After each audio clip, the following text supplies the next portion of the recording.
You all understand I'm a really big fan of Sea of Thieves, right? I just want to make sure that's in your brain and you've got it completely knocked down. If you don't, there's a thing up there that'll show you. I'm a really big fan of this game. Okay, we're all on the same page? Good, good. Here's everything I don't like about Sea of Thieves. So when I said this was about everything I don't like about Sea of Thieves, I've got to admit, I was actually lying to you there. You know, like a liar. This is going to be the stuff that could be fixed at a small patch. Stuff that will make the play experience just a bit better. So no, I won't be talking about how boring the wilds are, or how we all have a universal hatred for that circular island that is Sharkbite Cove. Plenty of other creators have quite funny videos about that kind of thing. No, this video is going to be 100% science. Oh, what? Okay, at least 90% science? However much science we're going to be talking about, I should probably get on with the video, right? We've just passed the minute mark after all. My first issue is the tab menu. Who designed that thing? So we've all done it. Opened the tab menu and just spent a second to look at the mess that has developed over the last 4 years this game has been active. But what makes it so mad? So I did a bit of research on game and graphic design for this section, and the two words that towered over any others were efficiency and ease of use. Not gonna lie, I was hoping for like 5 points to compare it to, and then I would have made a whole video just about that, but here we are. Gotta put some effort into my videos, I guess. So what can be got rid of to make it more efficient? Well, how about starting with literally the first 2 tabs on the menu? What? The first of these is the inventory screen, and be honest, when was the last time you used this? Maybe if you're a regular tucker, you get a bit of use out of this, but apart from that, this isn't a game where you have an inventory full of different items to use. You have like 5.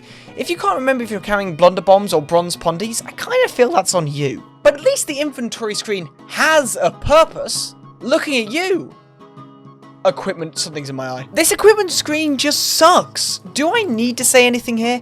It only shows the cosmetics I have equipped, which I can already see in a box. Add to that its very existence questions one of the fundamental design elements of Sea of Thieves, that everyone has the same equipment. Why is this here there? What were you planning? As well as the tabs of the tabs menu being inefficient, the menu of the tabs menu is also. What? A lot of space is given over to big pictures that don't really tell us much about what's going on.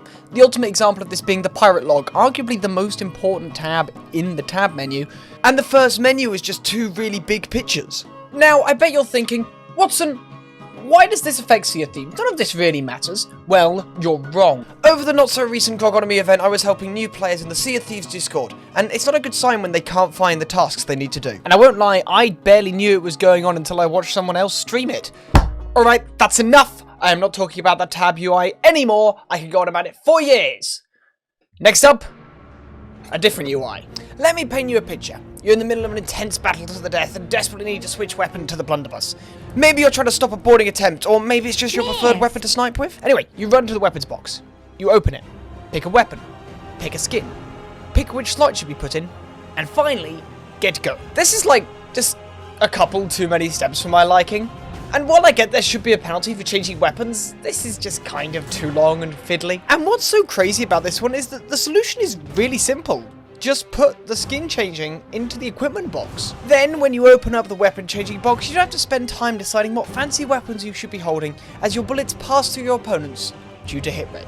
On the subject of hit reg, we won't be talking about it in this video because it's been talked about to death in the community. If you still have an issue with a hit reg in a relatively large multiplayer game that uses just projectiles, that's hard. That's hard.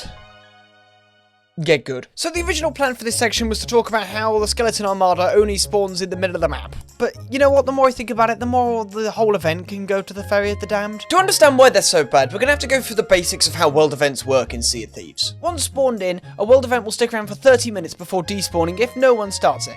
But once it's activated, it will stick around until completion. The only issue here is what counts as activation in the first place. That's where this world event starts to suck. All it takes is a first day solo slooper to sail towards Reaper's hideout from the wilds to cause the whole server to be locked into this world event for the rest of time.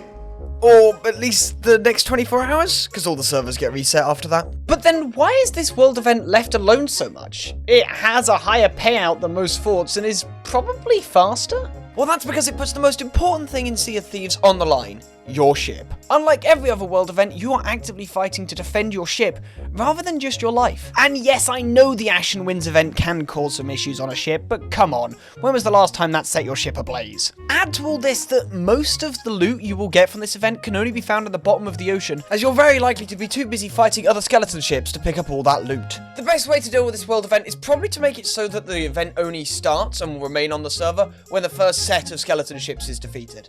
Or maybe the first skeleton ship. That way at least it won't be sitting around forever and we can actually get some event rotation.